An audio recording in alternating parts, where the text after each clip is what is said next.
background. Mark served for 8 years on the Bend City Council. During that time, he was chair of Bend Metropolitan Planning Organization, chair of Bend Urban Renewal Agency, member of Deschutes Water Alliance Board, and a member of the Deschutes River Conservancy Board. Today, Mark is president-elect of the Greater Bend Rotary Club, and he also mentors a young man for Big Brothers Big Sisters program. Ladies and gentlemen, it is my honor and pleasure to present to you our moderator this evening, Mr. Mark Capel. Thank you, Robin. Darn, that sounds pretty nice. It's amazing what you can write with words. So, thank you all for being here. Shannon, thank you very much for helping put this together. This is not an easy topic by any means, and so I just find it incredibly impressive that we have this many people coming to hear about this. So thank you all very much for being here. This is really incredible. I'm going to try, I have a whole list of questions to ask these people, but I'm going to really try and talk as little as possible, which for somebody who spent time on city council is really difficult. But we have, oh my God, we spilled a beer.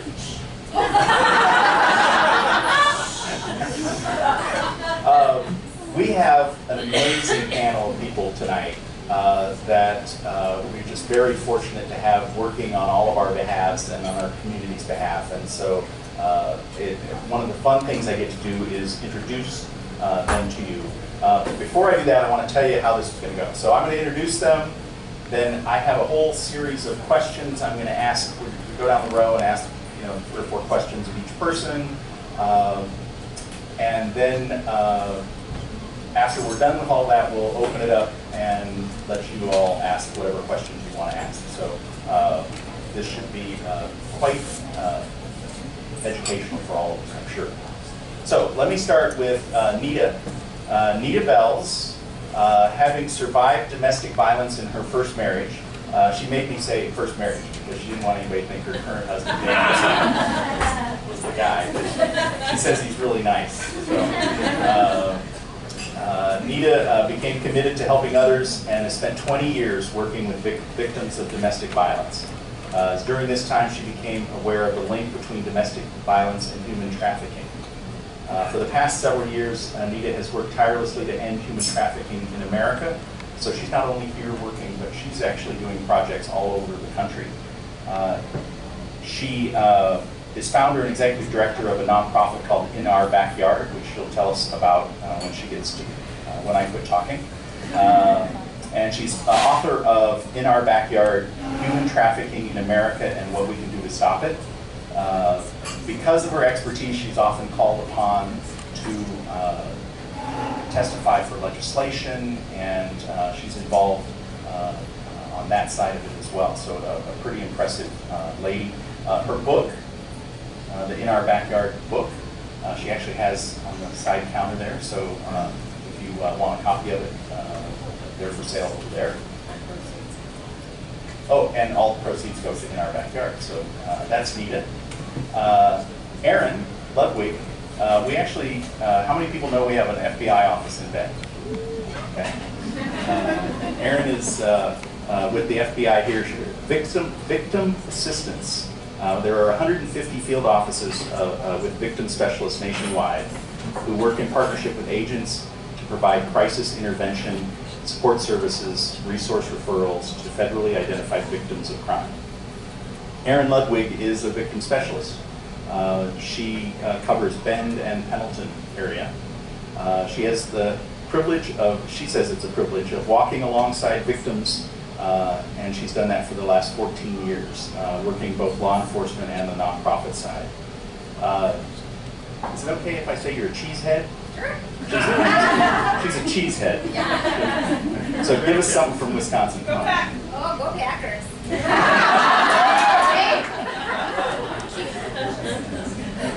Thanks.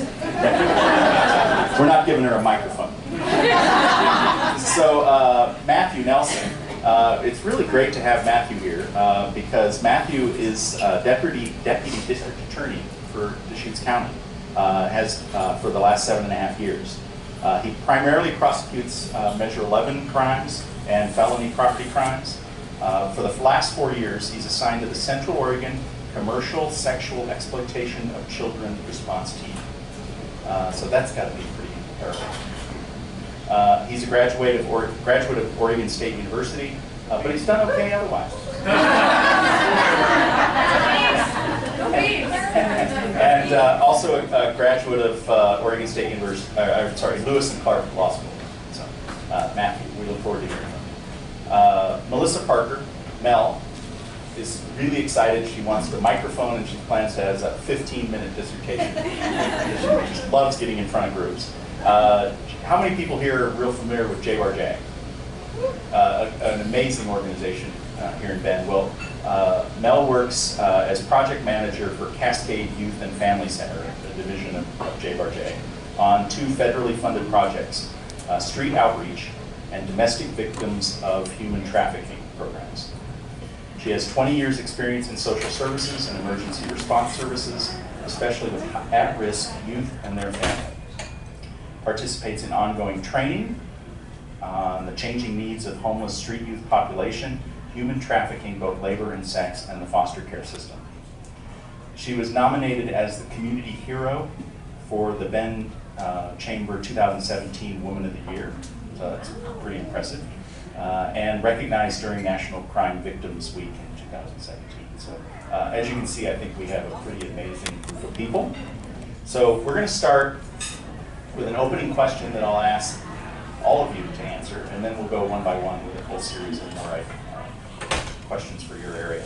But if you would answer from your world, what's the most significant current challenge in the fight against sex trafficking?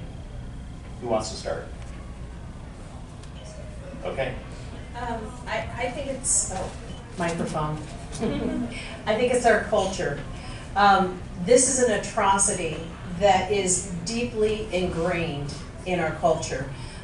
Forever, we've been talking about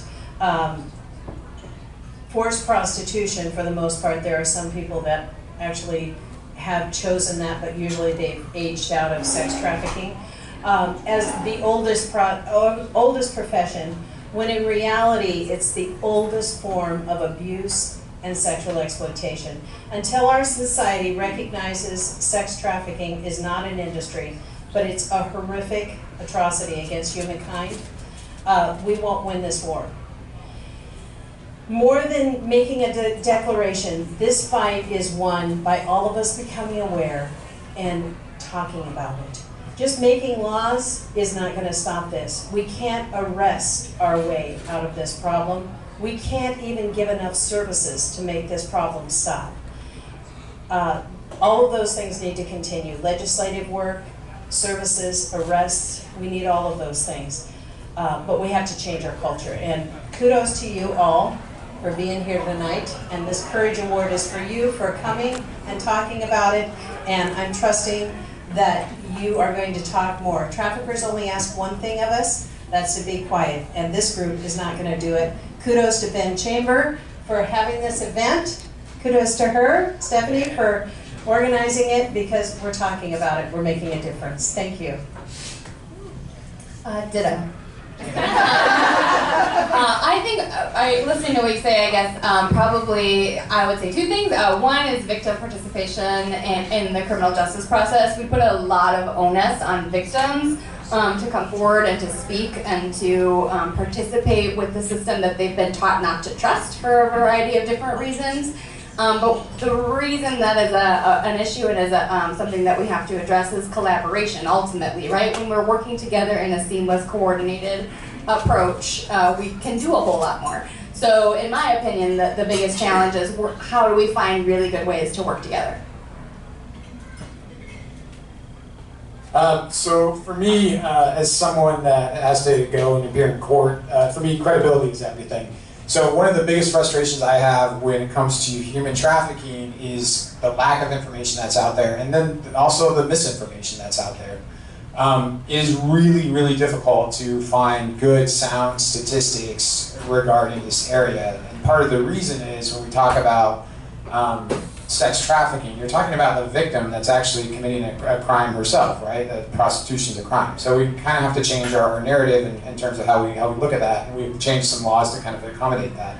But if you were all to go and Google, human trafficking right now, you'll find a lot of information out there, and a lot of it may not be accurate.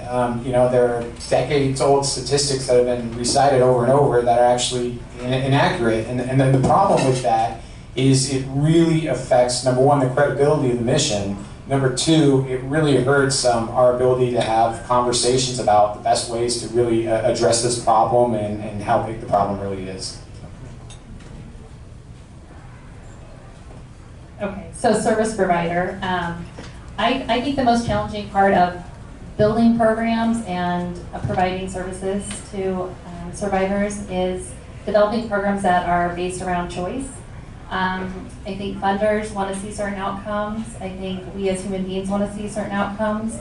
And I think the biggest tactic that traffickers and pimps use is the takeaway choice. So to be able to build programs that are open and flexible and long-term and supportive, I think is probably the biggest challenge.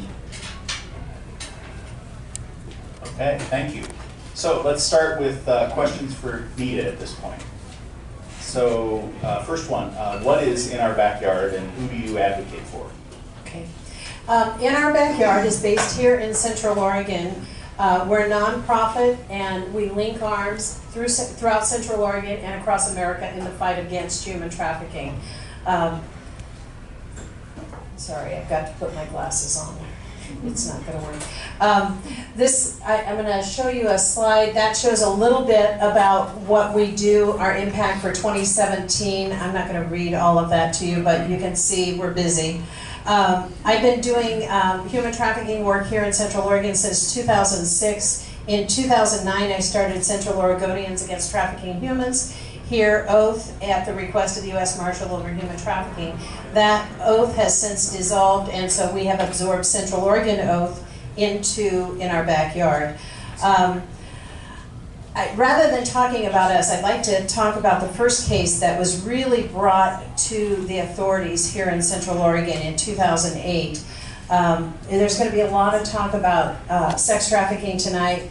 And that's important, very important. I'll be talking about it too. But sadly, labor trafficking is alive and well here as well. This slide has a picture of Costco on it. When this victim was recovered, she, as a survivor, we tried to help her acclimate. And I used to take her on errands, and one of the errands I'd take her on was Costco. She met a family in Hong Kong. She was from the Philippines, and for 12 years she was labor trafficked back and forth between between Hong Kong and Sun River. The family, she raised their kids. She did all the cooking, cleaning.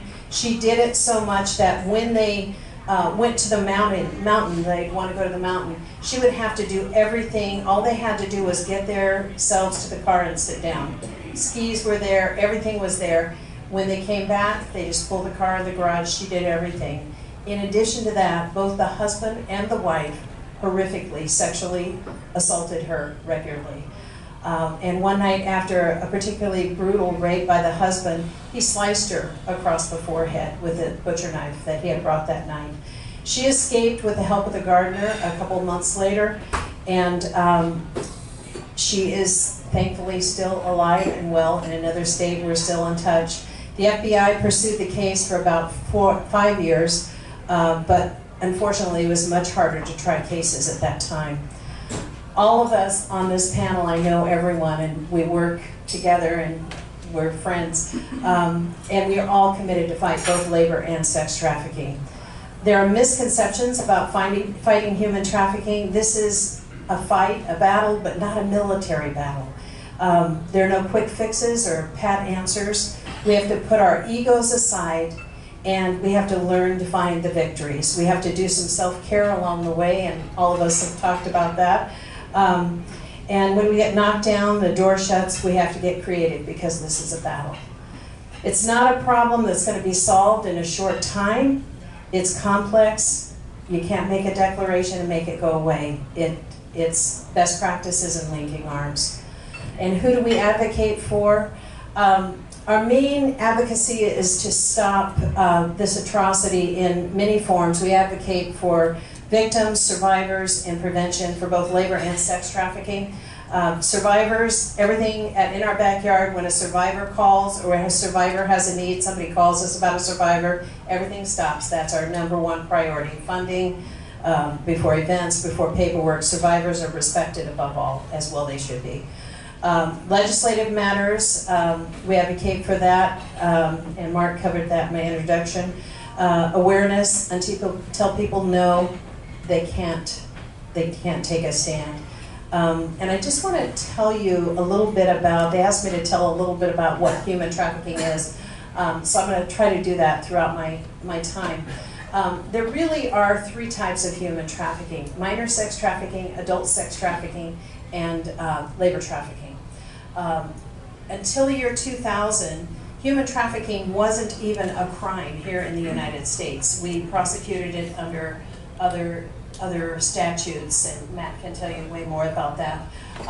But in 2000, the Trafficking Victims Protection Act was enacted, and we have these definitions. So sex trafficking is a commercial sex act induced by force, fraud, or coercion, or in which the person committing the act is under the age of 18. What is a commercial sex act? That's when something of value is exchanged for a commercial sex act. And if someone's under 18, we have a lot more ability to help them because the law says they are automatically a victim of sex trafficking. Over 18, then we have to prove force, fraud, or coercion. Labor trafficking, that's pretty much any kind of labor that happens and that can be used for trafficking. So it's low or no pay and the force, fraud, or coercion component. Physical movement of the victim is not necessary. A person can be born, raised, and trafficked in the same house without ever having left. Okay, next question. What avenues does your organization use to fight against human trafficking? Right. I will tell you. We primarily use awareness and linking arms. And just like we've all talked about, it's so important to link arms with other organizations. And I'm going to kind of divert from that question because I really want to talk to you about human trafficking and not just in our backyard. You'll hear enough about that. But I kind of wanted to talk a little bit about how it happens here in Central Oregon and what we know. That human trafficking can happen to anyone, any race, any gender, any socioeconomic status. It can happen in any place in the world. Who is targeted? They are children, adults, but children, they target kids with needs. And I had an ex-trafficker tell me one time, he said, you know, pimps are good listeners, and so they listen. They'll go in a bar or they'll go somewhere and they'll listen and they'll listen and they'll listen. He said, I listen until I find that crack. And I know then what I can do, where her vulnerability is, and then I go after that vulnerability. And that could be anything. For a child, it can be, you know, I want a boyfriend, I want to feel loved, I'm mad at my parents. 1 out of every 3 kids on the street will be lured towards human trafficking within 48 hours of the time they run away. And here's one of those stats that Matt just talked about, the average age of entry, which I personally have a beef with because I haven't seen that here. But this is, they just did a study this year and came up with this again. 12 to 14 years old for girls, 11 to 13 for boys. I think it's a little older here in Central Oregon. Would you all agree? Do you think it's younger? Yeah, it's much higher. Much higher, Yeah. yeah, I agree. Yeah. So there you have it. They're the experts. Vulnerable adults, and we talk a lot about child sex trafficking, and I never, ever, ever want to forget that we have vulnerable adults, and some people are recruited as adults. And we've changed a lot of the laws. There's a huge penalty for trafficking a child, and this year at Super Bowl, you'll hear about our Super Bowl, where we had one child that turned 18 on January 31st. We knew exactly where she was. The law enforcement had gone out. She actually called the National Center on Missing and Exploited Children and said, quit looking for me. But he turned her out on her 18th birthday, and that happens all the time. And there are adults here. Again, we've got to change our culture. No little girl grows up wanting to be a prostitute. So we've got to change that.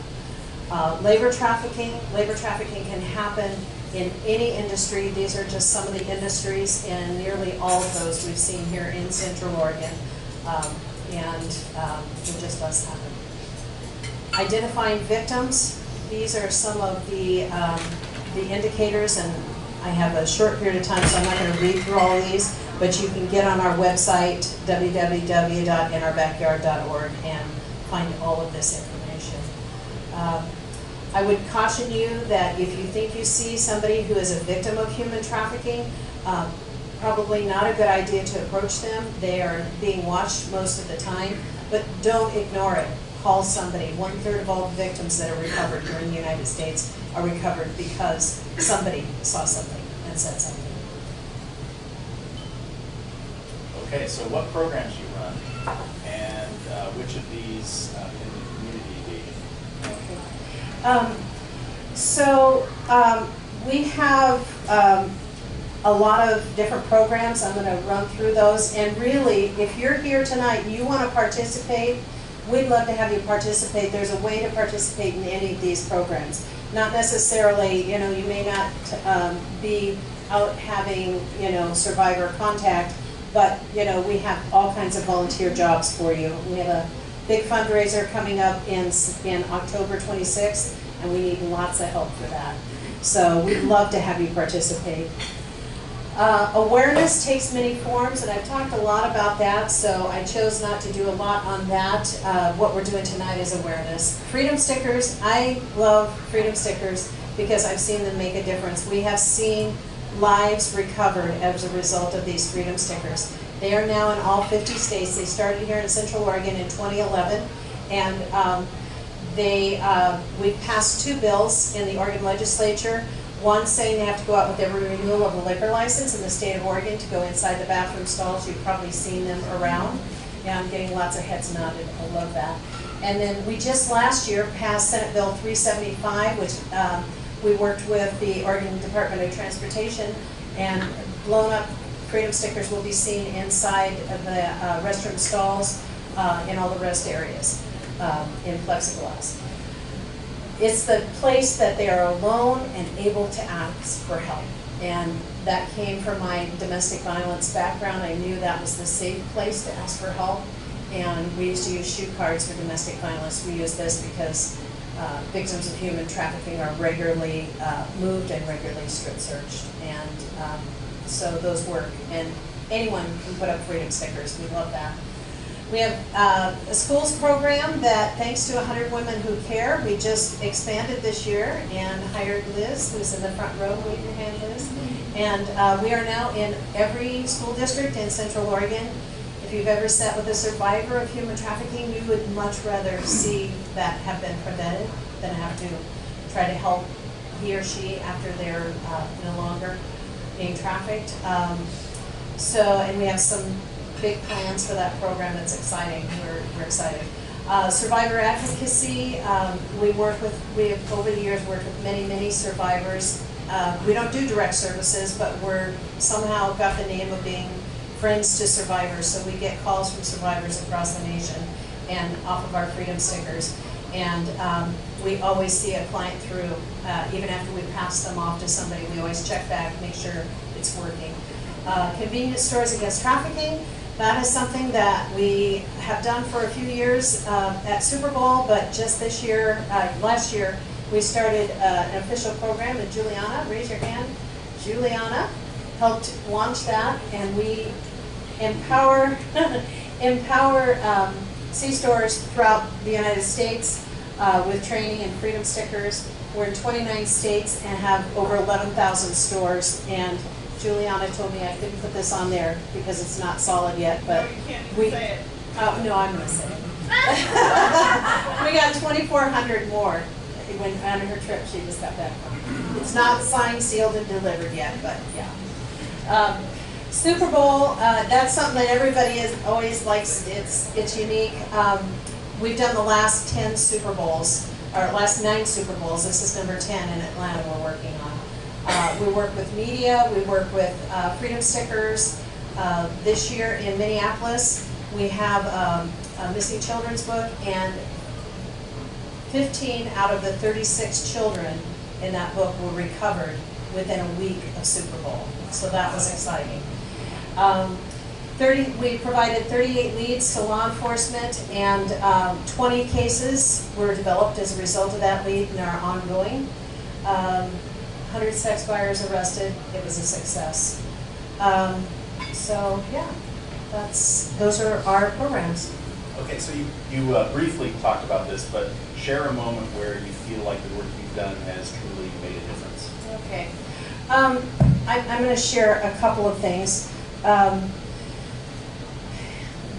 You had mentioned my book, and that I'm shameless about promoting because it makes a difference. And one of the things that happened a few years ago with it is I had a dad email me from the East Coast, and he said, you know, I'm not a reader, and so I didn't plan on buying anything, but I just felt I needed to buy that book when I was at my event. And he bought it, and he read it, and he realized that his daughter was not just in a domestic violence relationship, she was being trafficked. And so with that knowledge, he was able to get her out, her and her child, and they are free today. So that was a moment that made it worth it. And then our schools program, we've already identified one child in the last couple months who was being trafficked, and they self-identified during our survey afterwards. And then one last one, I was contacted by a survivor a few weeks ago when Matt might talk about this, when they closed down Backpage. Are you going to mention that? Oh, good. Awesome. So this survivor had been being trafficked for a lot of years, and she called me the day after Backpage closed down, and actually it was a few days. And she said, I'm calling you from the stickers. And she said, I need help, and so we worked to try to get her services. But she said, this is what touched me. She said, I was going to take the sticker off the wall, but I knew somebody else needed it. So that was cool. So those moments keep us going. All right. Thank you, Nita. And we'll come back around and have questions for her at the end.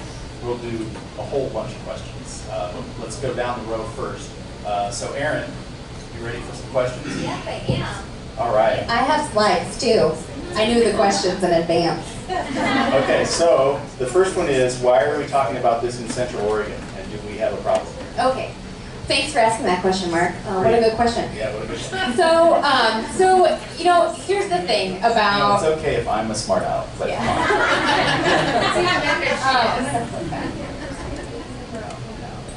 I'm not a math person. How's that look up there? Nice. Okay.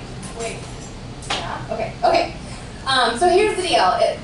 Traffickers are motivated by money. They might have sadistic types of abuse that they engage in to use power and control, but their main motivation is money. And so if we talk about supply and demand, if we think of that like trifecta, right, of the trafficker being the supplier, the victim being the item of value, and the John or the buyer being the demand, right, we have this system that works in tandem to perpetuate itself.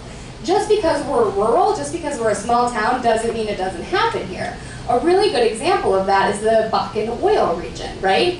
Big boom of oil, lots of money, lots of, what? Workers, right? Workers means demand. Who would supply be in that potential region, right? Who's a vulnerable victim, a vulnerable population in the Dakotas? Native American women, right? Some of the poorest reservations in the country in that area. And so what do we see? Huge uptake in trafficking. I'm not saying that's what is necessarily happening here in Central Oregon. I'm just saying that every town needs to evaluate their level of involvement individually. So, you know, we can look at the average number of internet ads per day to help evaluate that. What are we seeing? People who are advertising between the ages of 18 and 25 are more likely to be minors. If they say they're 35, they're probably 35. But if they're advertising in that range, that's probably what we're looking at. There are other ways that you can look at an ad. Law enforcement looks at ads to try to indicate whether or not this is a minor advertising. But then we also can't forget about small scale things in exchange for value, right? So that might be a landlord saying, if you don't let me do X, Y, and Z to your child, I'm going to turn off your lights, right? That might be that kind of coercion.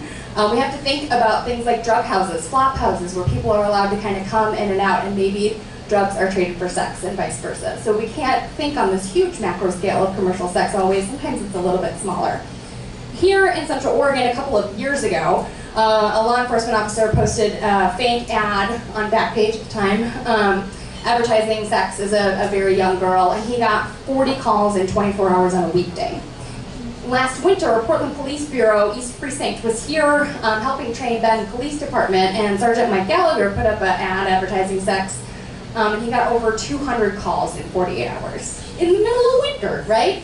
I don't know why you think summer would be more active, but it is actually more active. So we have to think about these things. Who are our vulnerable populations? And this is how we make that evaluation. So we have to think about our location. Are we an interstate? Are we not an interstate, right? And so if these traffickers know, when an area is hot and when it's not. And so if I-5 is hot, how do you get north and south? 97, right? Unless you want to be scenic and go 101. Do we have a already legally sort of permissive sex industry that exists? Bend has a strip club. I know nothing about it, and I'm not speaking on behalf of the Bureau. I literally know nothing about it. But is that something? I mean, almost all the girls I've ever worked with have talked about working in the backs of strip clubs, in the backs of sex shops. There's like, in Portland too, you see them a lot, like lingerie modeling. That's not like a thing, right? So we have to be a little bit more critical when we think about that. Truck stops, casinos, do you have the internet? Do you have vulnerable populations like runaway and homeless youth, right? That's a really, Nita talked about the statistic of 1 in 3, runaway and homeless youth are approached by a trafficker within 48 hours of becoming homeless. Doesn't necessarily mean they're turned out, right? But they're approached. So that's a huge vulnerable population. We have to evaluate those things as a community. Did I answer your question, Mark? I can't remember what the question was. Sorry, you heard that one. Okay, so in today's climate of political correctness, is there a correct way to characterize and speak of human trafficking victims? Okay, so I hate the word prostitution, and I'm going to make fun of my agency because I can. I don't like, so you guys know a little bit, right? You sat through 30 minutes of this already. What's wrong with this picture?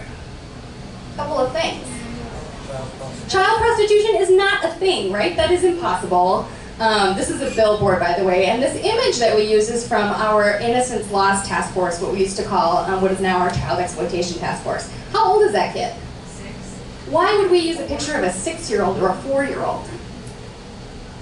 We're eliciting an emotional response, right? We want people to feel sympathetic, but that perpetuates the misidentification of victims. We're not looking practically for a 6-year-old child prostitute, right? That's not accurate, and we see this all over the place in different ways. Taken? Who's seen Taken? Liam Neeson, Taken. Right? I'm trying to make this topic fun because it's a tough topic. But yeah, I mean, this is a story where the girl gets kidnapped on a European trip. She's literally like pulled out from underneath her bed by these crazy robbers that come in the house. That's not what's necessarily as likely to happen. We have to characterize these victims in an accurate way if we're going to accurately name the problem. And we see this all over the place. I mean, people do it all the time. You see the kid with their hands tied up, or the kids in jars, or somebody with their hand over their mouth. And this is to, again, elicit that emotional response from us. But we have to have a more critical eye. We can't use the term prostitute. We have to consider these folks as victims, and we have to treat them as such. All right, thank you. Why can't the victims just say no? Aren't they partially responsible for what's happening? Mark, I can't believe you'd ask a question like that. I think you wrote it, so I totally wrote it. So you see that picture in the top corner of the hands tied, And I will tell you that traffickers are willing to invest a great deal of time and effort into grooming these kids or adults into this industry. So it's not fair to say that we have physical handcuffs. Those are easy to break. We're talking about emotional handcuffs, right? This is a population that is targeted for a specific reason, tricked, and traumatized in order to stay in this life. So who's at risk, I mean, is a pretty fair question. Why can't these victims say no? Who are they? Aren't they partially responsible? Well, first off, we have to talk about who they are. Who's at risk?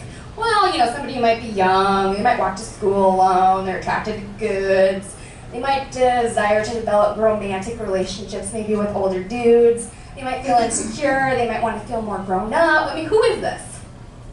Every kid, right? Every kid, totally. But what we know is that oppression creates vulnerabilities. So we have to talk about kids who are vulnerable and why they're vulnerable, or adults who are vulnerable and why they're vulnerable. So, you know, we know that if they have a history of sexual abuse, I believe the statistic that they say is 90% of sex trafficking victims disclose prior sexual abuse. So it doesn't necessarily mean that all victims of sexual abuse will be trafficked, but most victims of trafficking have been victims of sexual abuse. Race or ethnicity, we have to consider economic status, their socioeconomic status, they're part of the system, if their parents are part of the system. These are all risk factors. These are things that traffickers target, right? They look to exploit. I think, and I know you guys disagree with this, the average age of entry, that thing again, 12 to 14 for girls, 11 to 13 for boys. I actually think that's accurate, and you can totally disagree, but in my experience, when we talk with victims, we are not identifying them. There's actually a study out of Portland State University in 2013 that says we're not identifying these victims until around like 15 and a half on average. And so they're in the life for quite some time. I think the reason we think it's a little bit older is because we're not seeing them until they're a little bit older. But a lot of times if you ask them, and when we do sometimes operations or we talk to victims when they're 20, 25 years old, we ask them to go back and kind of talk about when it first started. And I think that 12 to 14 for girls, 11 to 13 for boys is pretty accurate on my experience in that way. Yeah. I'm going to stop now. You can ask your next question. Oh, okay. Thank you so much. I shouldn't give crap to somebody in the FBI. Sherry knows who you are. Yeah. So, okay, how can we identify human trafficking victims in everyday life? What are the indicators that someone might be a victim? Okay, so we talked about the age thing, we talked about the vulnerabilities, but we also need to talk about the fact that it could be somebody in the grocery store line next to you, right?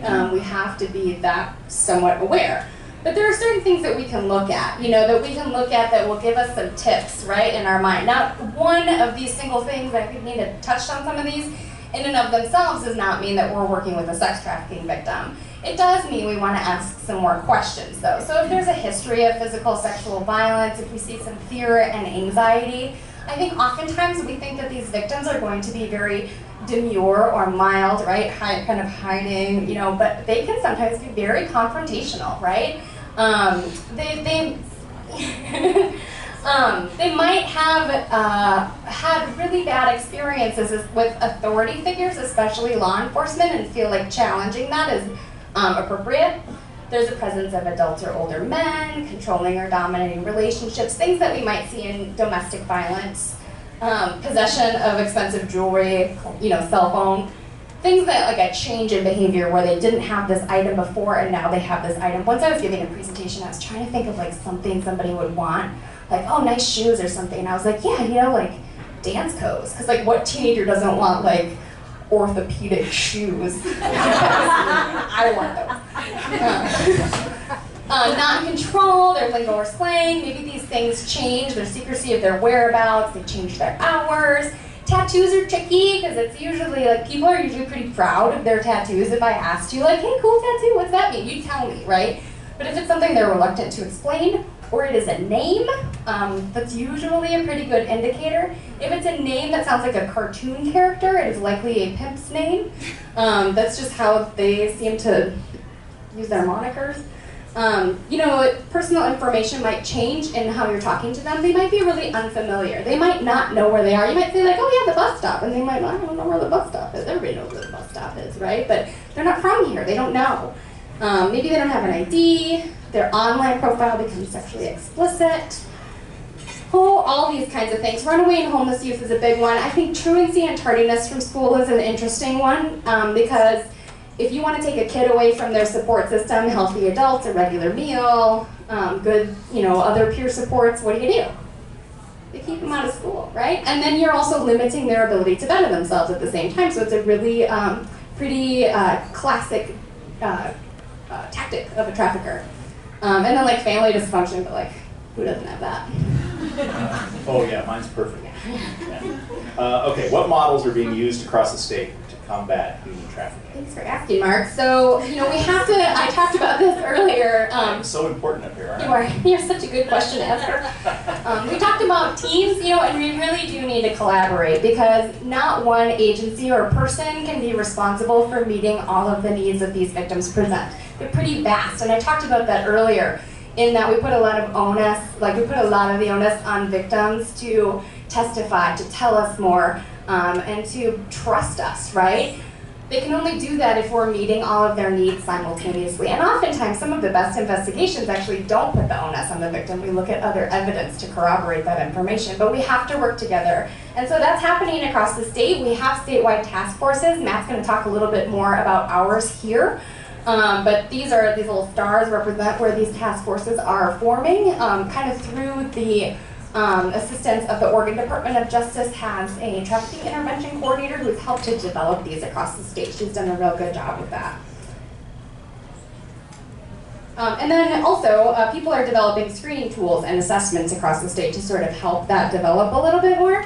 DHS, Child Welfare, has a new screening tool that they're using. There are lots of screening tools available for different social service providers to sort of design their own.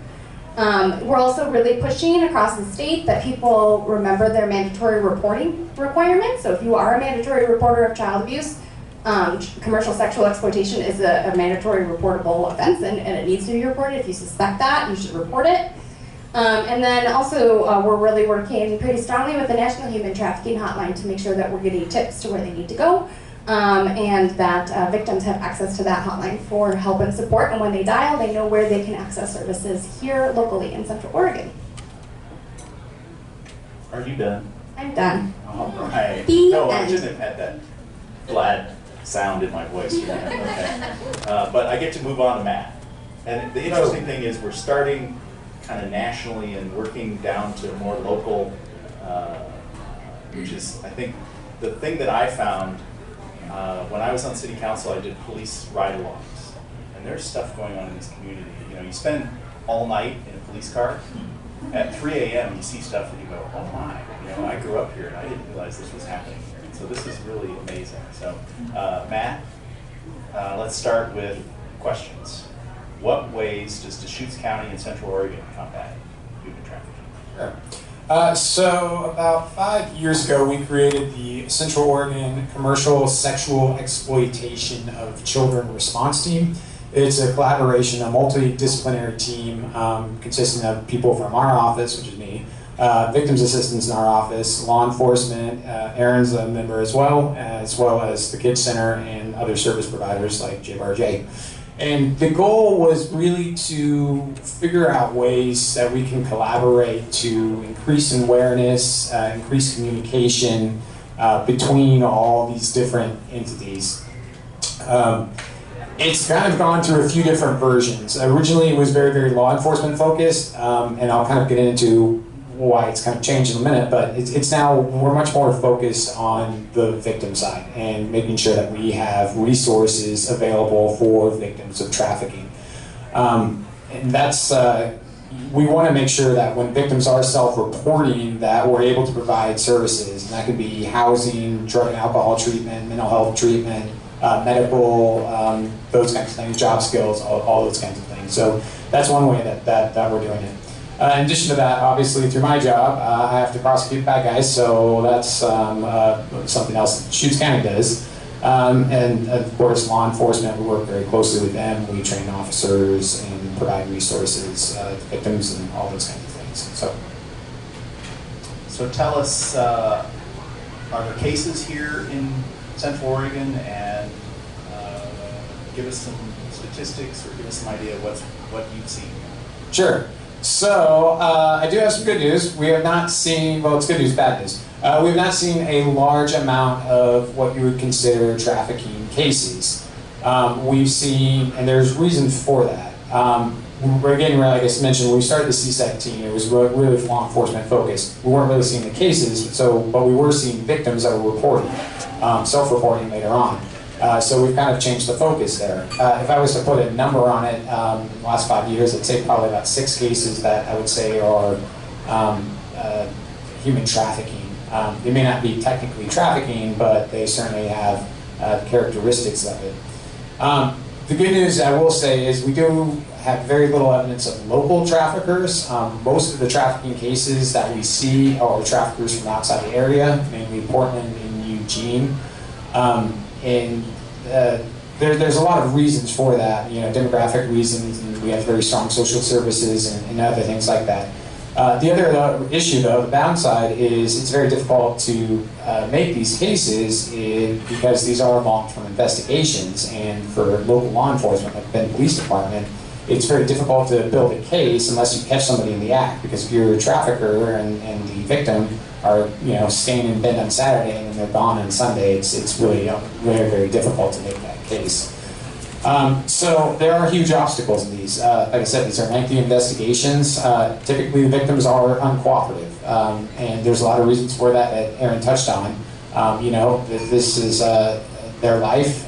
It's very, very difficult to expect them to turn around in one night and suddenly cooperate with the state and give up the life they know, love, money, all those things. It's very difficult to expect that of a trafficking victim.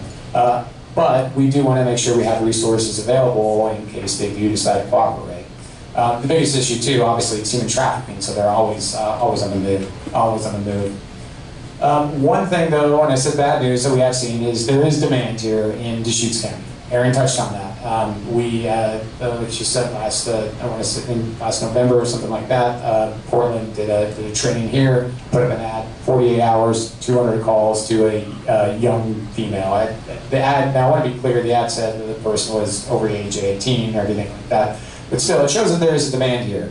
And the issue is, we know that the Johns probably aren't going to ask if the person is being trafficked. They're probably not going to care, and they're probably not going to care if they're a minor either. So that is an issue. That doesn't necessarily mean that there's tons of trafficking going on. I'm going to talk a little bit about the differences between prostitution and trafficking, but it does mean that there's demand here, so there is an opportunity here. And one thing that Mia said, which I really appreciate, is we do have to change our culture a bit in terms of how we look at this and how we look at prostitution and how we look at those things. It is the world's oldest profession. There is always going to be a demand for sex, but we really do have to change our mindset and how we look at this.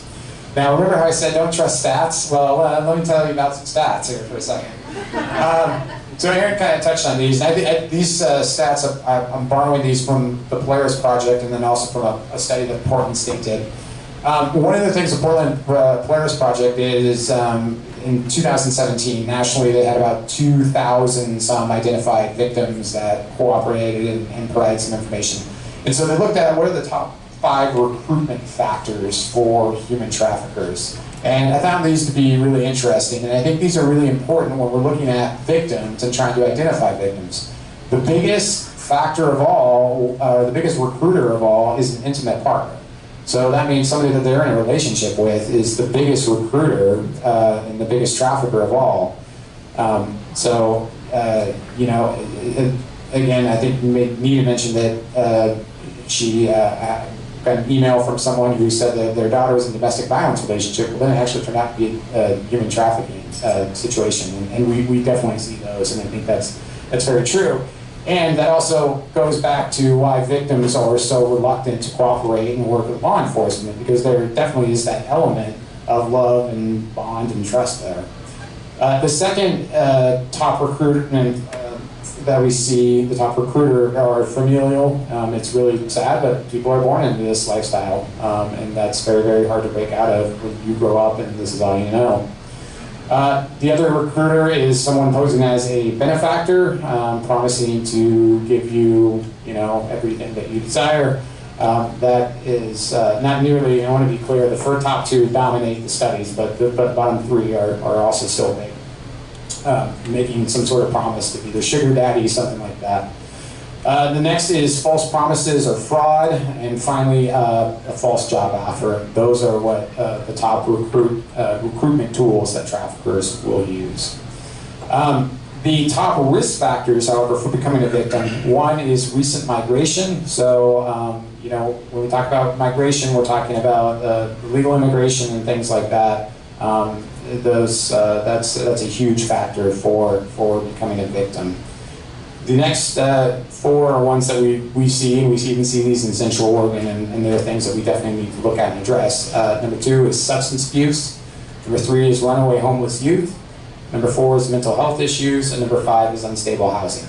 And so when we talk about focus on victims, these are things that we can address and that we want to look to address, because these are issues that are prevalent in every community, and they're definitely prevalent in ours. Now, to touch on, Portland State did a study of child victims that were in the foster care system, child sex trafficking victims. There are about 469 child victims who received services in the Multnomah County area between 2012 and 2016. I believe, I may have those years off, but it was a 4-year study. What they found was a little interesting. About half the cases, the victims themselves had a gang connection. That doesn't mean that they were gang members, but they had some sort of gang connection. The next half, there was another half that had an addiction issue, which wasn't a surprise. Now, I want to be clear, when we say an addiction issue, they had an addiction issue when they took the study, so this very well could have been the result of being trafficked, or they could have had it before, so I want to make that clear. A large amount have been in contact with the juvenile justice system, and that's been a big focus of the CSEC group, is looking in the juvenile justice system, because I think they're going to come in contact with a lot of victims. And the study, and again, showed that 100% had a mental health disorder. Doesn't mean they have what you may think of mental health disorders, but they did have some sort of mental health diagnosed condition. So the reason I say all these things is we have this idea, and Aaron touched on it, of what a trafficking victim may look like. And you know, you'll see a lot of times in ads and things like that, it's you know, it's a young Caucasian female who's alone and trapped or something like that. Instead, what we really need to understand is that these victims that we see are really these abused kids that we really need to watch out for. And these are prevalent in every community. You know, in the Kids Center, and I see this through my work, we see, unfortunately, a lot of abused children, and we have to look out for them and make sure that we have those resources available, because they're the ones that are at biggest risk for becoming victims. Okay, so talk about the difference between prostitution and sex trafficking. Sure. So one of the big problems I have is a lot of times prostitution and sex trafficking kind of get merged into one. They really shouldn't, because they are two separate things. So if we're going to go by some definitions here, the federal definition is sex trafficking is when it occurs when a commercial sex act is induced by force, fraud, or coercion. So if you want to break it down to elements, you have your commercial sex act, you have sexual contact on behalf of an individual, you then have a third party that's engaging in some sort of conduct, movement, or facilitating or aiding the individual in engaging in that sex act, and finally some amount of force, fraud, or coercion being used in order for that to happen. Now, a person commits the crime of prostitution if the person engages in or offers or agrees to engage in sexual conduct or contact for a fee. So obviously what's missing there? You're missing that third party. So that's when I get a little frustrated when I hear about prostitution being mislabeled as sex trafficking. Now, it very well could be, and it has a lot of hallmarks of sex trafficking, but to say that all prostitution is sex trafficking is a little wrong. Now, when we talk about children, I totally agree with Aaron. That is, there is no child prostitution, obviously. That is trafficking. Promoting prostitution is another law we have in Oregon, which essentially, and I'm really summarizing here, if a person with intent to promote prostitution engage in some act to aid or encourage prostitution. So again, looking at that third person, either getting something, have value from it, or helping make it happen. Again, we're missing that force, fraud, or coercion element. Finally, there's compelling prostitution. And that is where a person actually uses intimidation to compel another person to engage in prostitution or attempted prostitution. So if you're wondering about crime seriousness or things like that, prostitution is, you know, it's a misdemeanor crime. It's not considered a huge priority. Promoting prostitution, however, is a felony offense, and it is considered a serious offense. And then finally, compelling prostitution, extremely serious offense. If you are curious, we have not had a case in Deschutes County of very, very clear evidence of compelling prostitution. Again, doesn't mean it's not happening, but we just haven't seen those cases. And again, kind of getting back to a lot of the reasons why we might not. We have seen cases of promoting prostitution, and obviously we've seen cases of prostitution as well.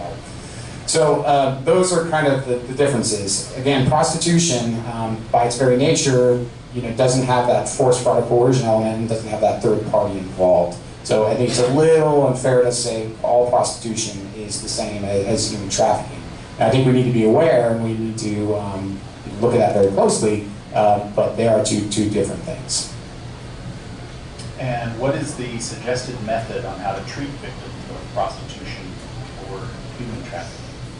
Great. So there is no suggested method that I could say. However, we have changed, we have started to look at things like prostitution very, very differently. We've had some changes in the law where now if the person is a victim of trafficking, they cannot be prosecuted for prostitution, which I think makes a lot of sense. There's also a lot of immunity that goes along with that as well. In the end, the criminal justice system, our office, and I think most offices in the state of Oregon, we're not looking for the prostitutes. What we want to do is if a person engaging in prostitution, we are looking at them as a victim and making sure that we have services available for them. What we want to go after and what we want to put behind bars is the traffickers. And we have to figure out the best ways to do that. I personally believe, after looking at this for about 5 years now, is making sure that those services are there for the victims. Because once they get away from this lifestyle, once they feel comfortable enough, they can start opening up about their experiences, and then the criminal cases themselves will come. And like Aaron said, sometimes the best cases are the ones where you don't have to have the victim go through it, but you can use other evidence to build your case, and I totally agree with that. Victims are going to come at you in all sorts of different ways. Again, when I describe some of the people that may be trafficking victims, they may be people that you don't quite like when you first meet them. They may be people that are coming to you that have engaged in criminal behavior, or maybe using illegal substances, or maybe have some sort of mental health issues as well. It's tough for most people to look at that person with sympathy. But that, I think, is a big crux of what we're going to try to talk about, is we have to kind of change our attitude toward this and change the way that we look at people, because in the end, they may very well be victims. And we have to keep an open mind about that.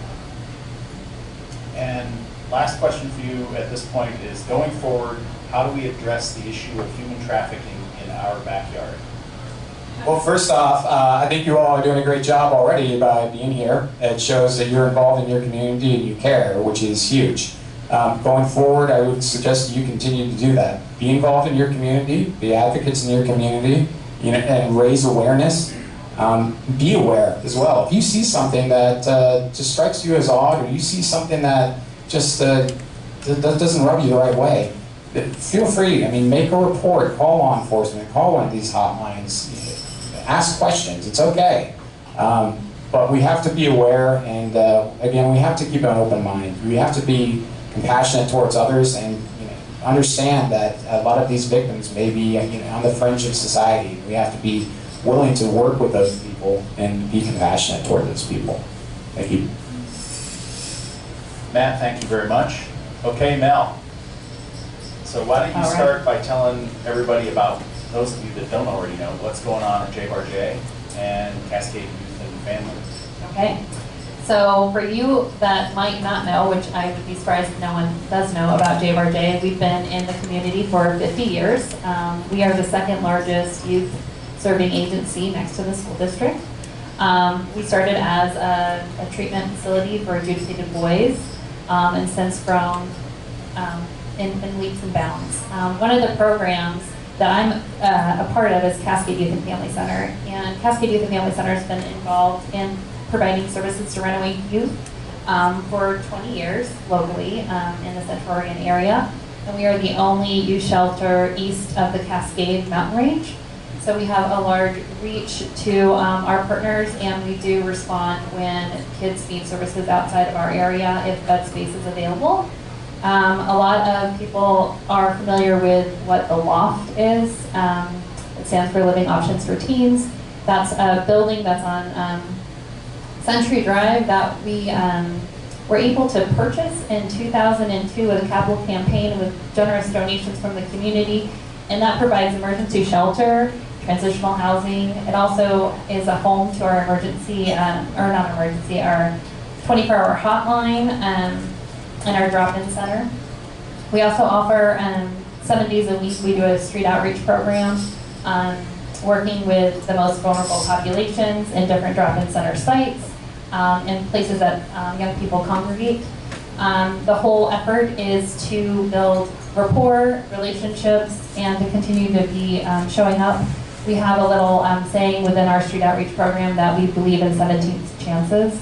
Like Matt was talking about, these young people are not maybe the young people that you're familiar with in your own homes, but they are still children, and they're children in our community, and they're often uncared for. And so the term unaccompanied youth is a youth who is living without financial or emotional support of family or guardians. Those are my kids.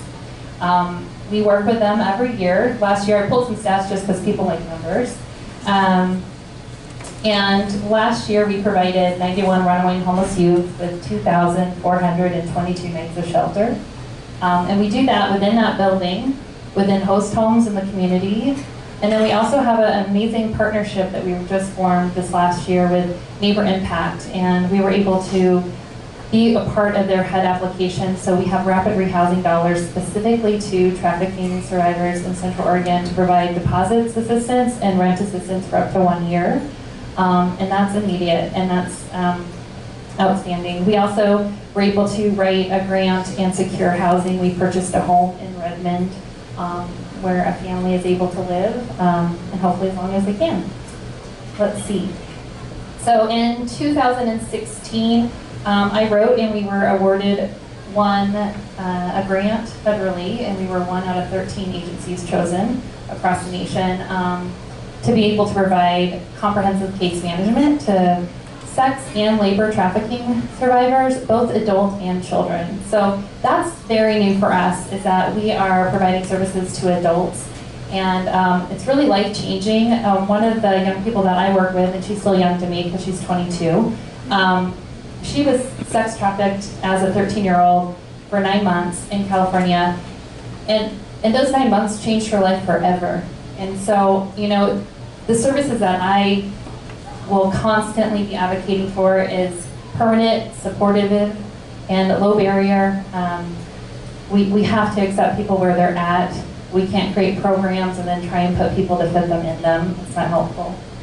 All right, let's see what else. So the big topic of runaway and homeless youth, I really tried to focus on that. Every year in our community, I don't know if you guys have heard of point in time count. It's a annual survey that happens through the HUD, through HUD. It's a requirement of every community that receives HUD housing dollars.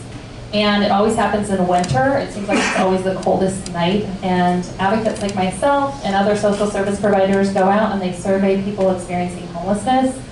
This last year it was done on January 24th. And on that night, 787 individuals were counted in our community. And 70% of those were unsheltered. So those are people who are sleeping outside, in their cars, camping, and again, January 24th. And then of that, 36%, we saw an increase in unaccompanied minors. So 83 unaccompanied minors, those are the kids without parents, without caring adults in their lives, who are dependent on each other and dependent on the streets, were counted. And so that was up 36% from last year. So that's unfortunate. And I can't resist adding to your description of JBARJ. Okay, go ahead. Big Brothers Big Sisters is part of JBARJ. Yeah. Grandma's House for Pregnant Teens is part of JBARJ. The school at the juvenile jail is JBARJ. The Boys Ranch, there's the Sisters Academy for girls. and then the ones you mentioned, the loft and the outreach. Yep. And we have a lot of people don't know this, that we run an independent living program for formerly foster care youth. So we have a statewide contract to do that, provide transitional living skills for those individuals. But I think the important part of that, in my mind, is, and I hadn't really made the connection until tonight, like big brothers, big sisters can have an impact on a kid to keep them out of this kind of environment. Totally. It's pretty cool. Okay, so back to the questions. So how do you see human trafficking impact the youth that come through your door? And share with us some facts about who these kids are. Okay. So if everybody can remember back to being a teenager, and that wasn't hard enough, right? Now you're living in a shelter, you're getting your needs met, but you don't have a lot of choices in, like, what do you want to eat tonight? What do you want to watch as a show if there's 16 other kids having to make compromises? But what I'm seeing when they're coming in, and I wrote some stuff down. One thing that we've noted as advocates is that they've been living longer as survivors than not. So these are kids who've grown in homes that there's lots of trauma. And Big Brother, Big Sister is a great combat for that. And meeting with kids and being a healthy individual, and for people to keep showing up. Yeah, and just things that echoed that we see a lot of kids who were groomed by their family and by their upbringing. I feel like personally the key to preventing trafficking in youth is to provide and address trauma and early life trauma. I think locally we are lucky to have United Way. They are focused on trauma and the effects of trauma, and they put a lot of money and effort towards that, and so we're a really lucky community in that way. And I can do more like statistics if you guys want. We're seeing a lot of street dependent youth, and those are youth that we don't have the capacity to serve due to not being low barrier enough. So the youth is addicted, and you can't just say stop and be clean and come on in. That process, even for someone who has family support, takes years to be and live in sobriety. We are the lowest barrier shelter in Central Oregon, which is shocking to me. We do accept young people 24 hours a day, 7 days a week, so it's a direct entry shelter. So if you called me at 2 a.m., I would meet you there. They would be able to have entry if we have a bed. There's only 17 beds in that building, so we do, we get full and we stay full. And the average length of stay for a young person is 9 months. Yeah. So 2 a.m. phone calls sounds like a really fun job. Yeah, so my support, and I also have a background in public health, and my support within the program is really guidance and program development, grant writing, and then I'm also a backup to our case manager. We have an amazing case manager right now who comes with both stateside and international experience working with trafficking survivors, and she's amazing. So we hear some pretty ugly statistics and stories, and it's daunting. So how do you stay motivated and able to do the work with enthusiasm? Well, I think being able to reference and remember how privileged I am, and not only in external resources, but internal resources, that I have problem-solving skills, I have coping skills. I understand that this is going to pass, where a lot of young people they don't have the opportunity to build those resources internally. Let's see. I did have to write this one down, because this is really, I do tell myself in the work when it gets frustrating, just to remember that developing relationships to support safety and change can take a really long time. And just going back to that these individuals deserve choice, and that's the only way that they're going to end up making the decision for themselves, because we can't change other people. I also binge watch a lot of Saturday Night Live.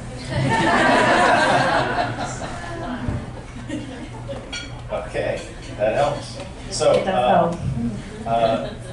talk about the role of the community and law enforcement in aiding the ending of human trafficking. As a service provider, and again, just hats off to Central Oregon. We are very service provider rich in our community. We have a continuum of services to meet young people and adults where they're at, from mental health to public health, to shelters, to shelter systems. I think the police, what are our community doing? Wait, will you say the question? Community and role of community and law enforcement in ending human trafficking. How do you see the role of those two organizations? Well, I think it's everyone's responsibility.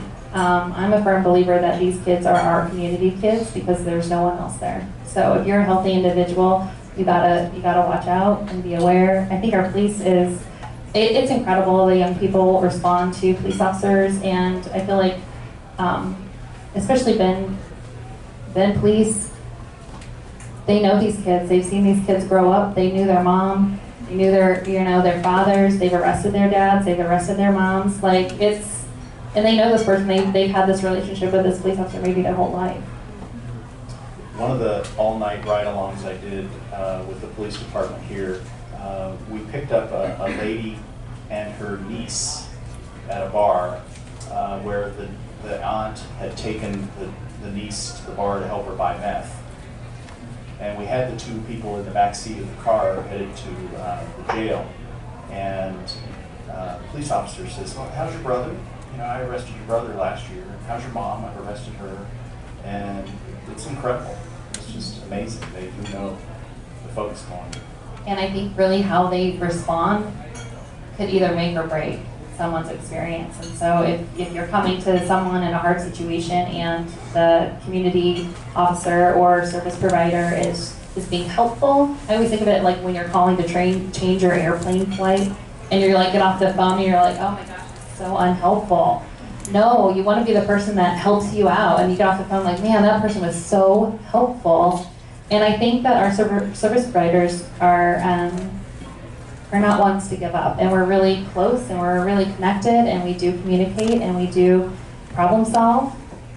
Yeah, at the end of the night with the police officer, I asked him, I said, so how do you stay from going crazy, from dealing with all these just insane situations? And he says, well, today, we might have helped that young girl. And that makes it worthwhile. So it's pretty cool. And I think that question is a really good way to also, back to my collaboration shtick. You know, I think if I'm working with a survivor of trafficking and Mel is working with a survivor of trafficking and Mel is doing this great job being really choice-oriented, really empowering, a good listener, she's using motivational interviewing, she's doing all these great things with this trafficking survivor, and then I meet them and I make a face, right? Or I do one of these, I make a judgment of some kind. Not only have I ruined my rapport with that survivor, I've ruined Mel's rapport with that survivor. Because to survivors of sex trafficking, we're the system, right? We're squares, we're not in the life, right? We're separate from that. And so if we muck that, if one of us mucks that up, we muck it up for all of us. Okay, so there are bound to be questions, at least I would think, because this is pretty amazing. Mark, do you want to start? So it's kind of a two-part question for Matthew and Aaron. Before I moved to Central Oregon, I worked in the law enforcement side of things in the prison system. And so being involved in that system and understanding some of these things in Deschutes County and also Oregon on the FBI side of things, I know you can't talk about the percentages or the total involvement of it, but is this something that we have people daily, weekly, monthly that are involved in looking into this, as far as Craigslist ads, Facebook, all of the social media platforms? Yeah, so that's a great question, Mark. There was Nita said it earlier, and I meant to address this. Most of you probably weren't familiar with Backpage.com, at least I hope not. It was like a really, really dirty Craigslist.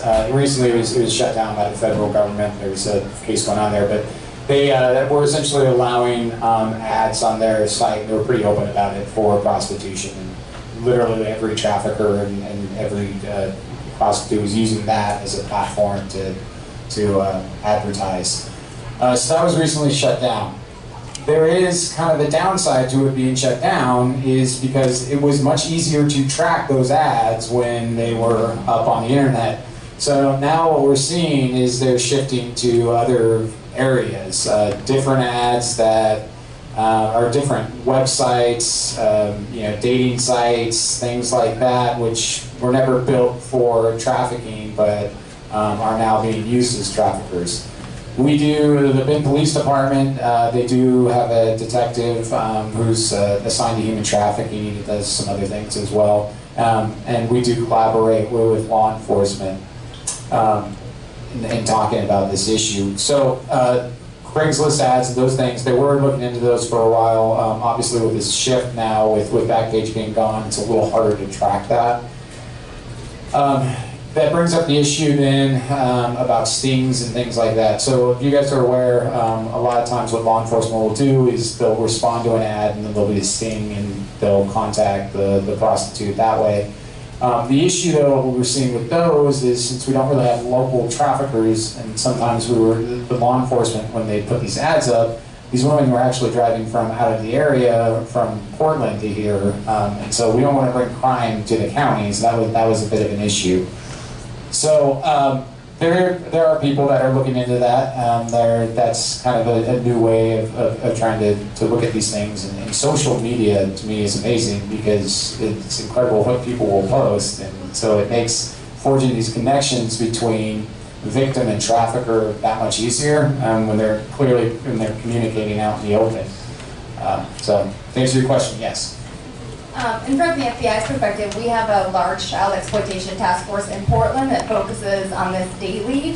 And then we have a very small office in Bend and Pendleton. Some of our other satellite offices were smaller, and we don't have as big of resources as they do in the Portland metro area.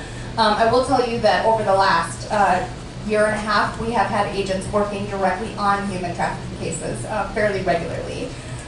We don't have 911, right? We're not the FBI is not the local police department, so we have to work our liaison contacts. We have to work with the local police department. We have to work with local service providers, and I'm not a huge fan of stings myself either, but for a different reason. I think it's just not a great way to meet somebody and build rapport for the first time, like opening the door and having a gun to their face. It's tough, and I think they're really good when they're targeted. They're looking for a specific trafficker or a specific victim.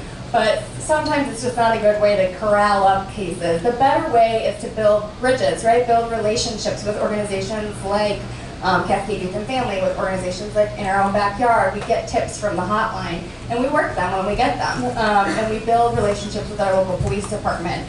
We want to make sure that if we're going out to a domestic violence call, right? If Ben PD is going out to a domestic violence call at a motel, and there are 2 domestic violence victims and 1 boyfriend, right, that they're asking some extra questions because they're recognizing, ooh, this is maybe not just domestic violence, it might be a little bit more, right? So we're doing the training, we're doing the outreach, but that's what we're doing on the daily and working those cases as well. Yeah, just to follow up on that, I think Aaron brought up a good point.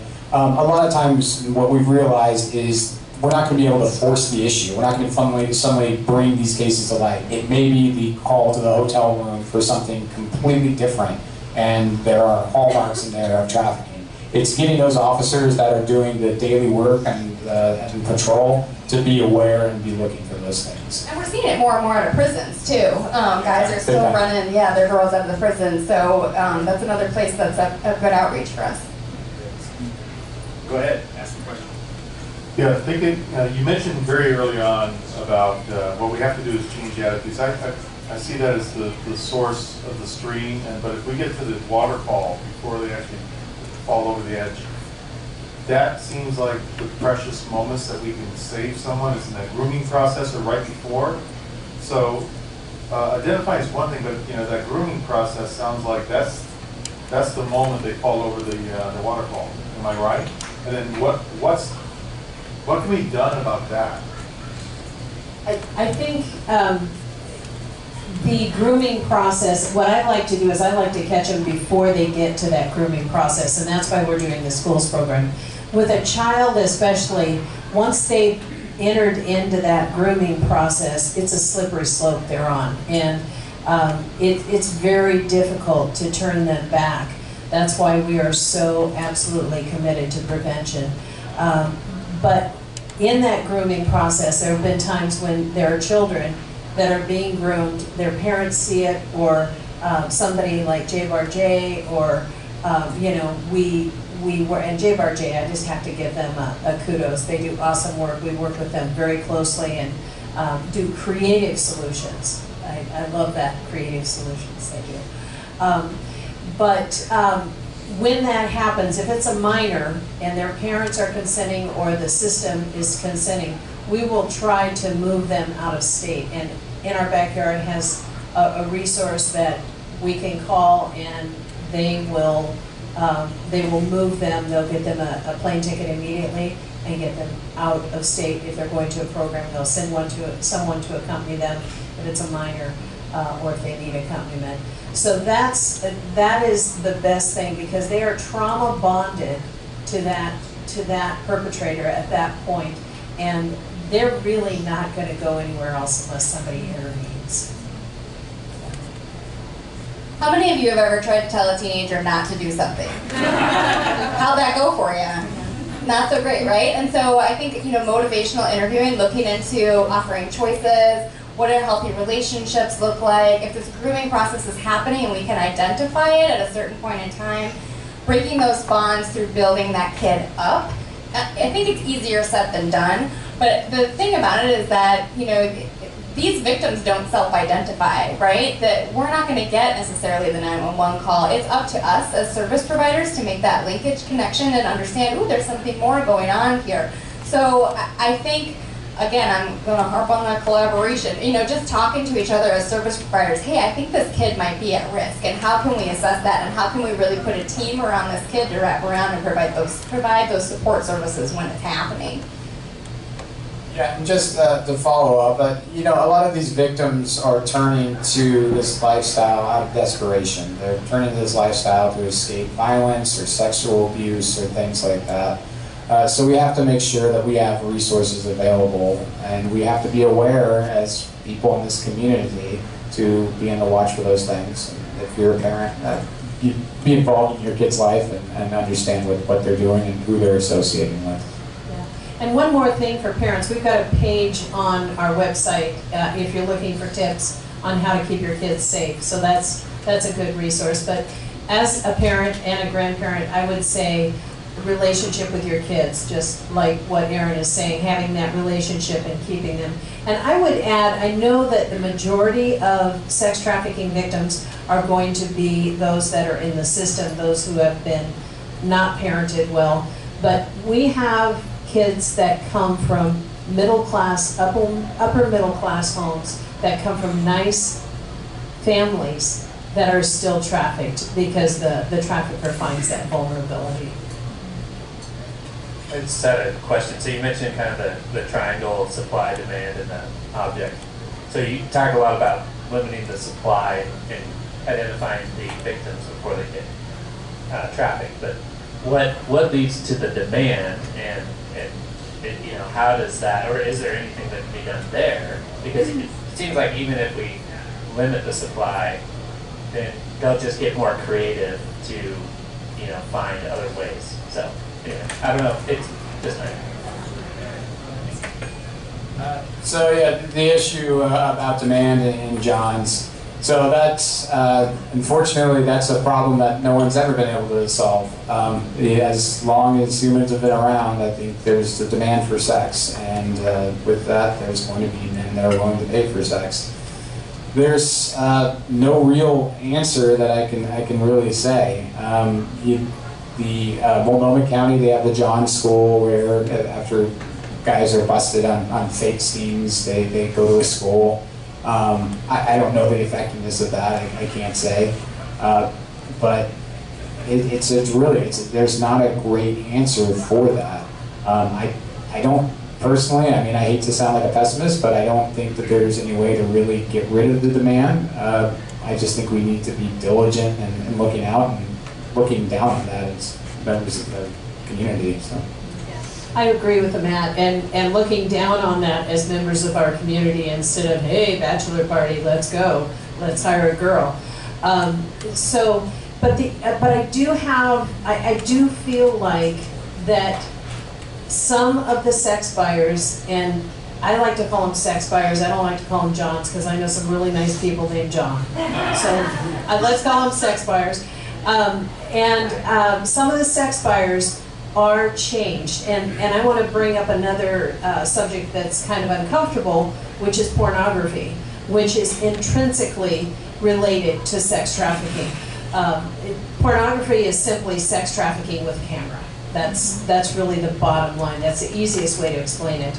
And so people, our society, again, our culture has said that's freedom of speech. It's the victimless crime. It's not. If you know a survivor of pornography, you know it's not. And if you know a survivor of sex trafficking, you know they were involved in some of that as well. There is an education piece again to this.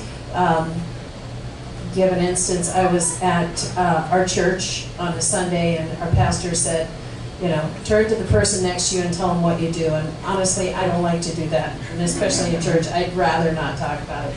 And so I had this scheme how I could not tell him what I do, but I just kept asking questions and found out he was an upstanding member in our community and had a managerial job in a government agency and was just, you know, really a great guy, a great community member.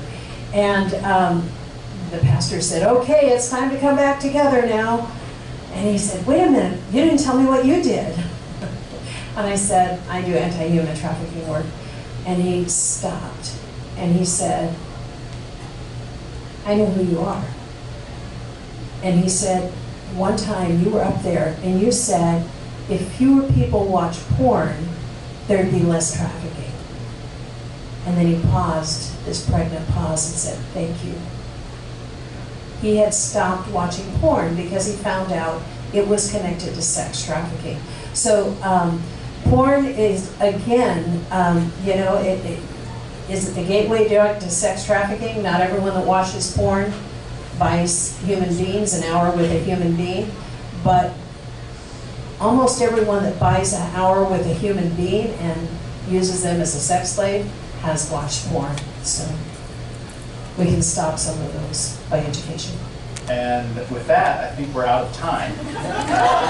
However, I know there's like 3 or 4 more people that have raised their hands and want to ask a question. So I think you're probably all willing to stick around for a few more minutes and answer questions. So come on up. First off, thank you all so much for the work you do and for educating us tonight. I really appreciate it. And thank you all for On behalf of the Bench Chamber, we want to thank you for coming, and I have one quick announcement as far as JBarJ. We have a mixer/business after hours, which we go back every year, and they host us. And so I would please encourage, this is High Desert Classic. It is one of their biggest fundraisers. So please, go to our website. We have a wish list there for donations for their programs, so check it out, and we hope to see you all there. And again, thank you to Mark, our moderators, and a big thank you, Shannon Bennett, and our YPN Council. Thank you all for coming. Good night.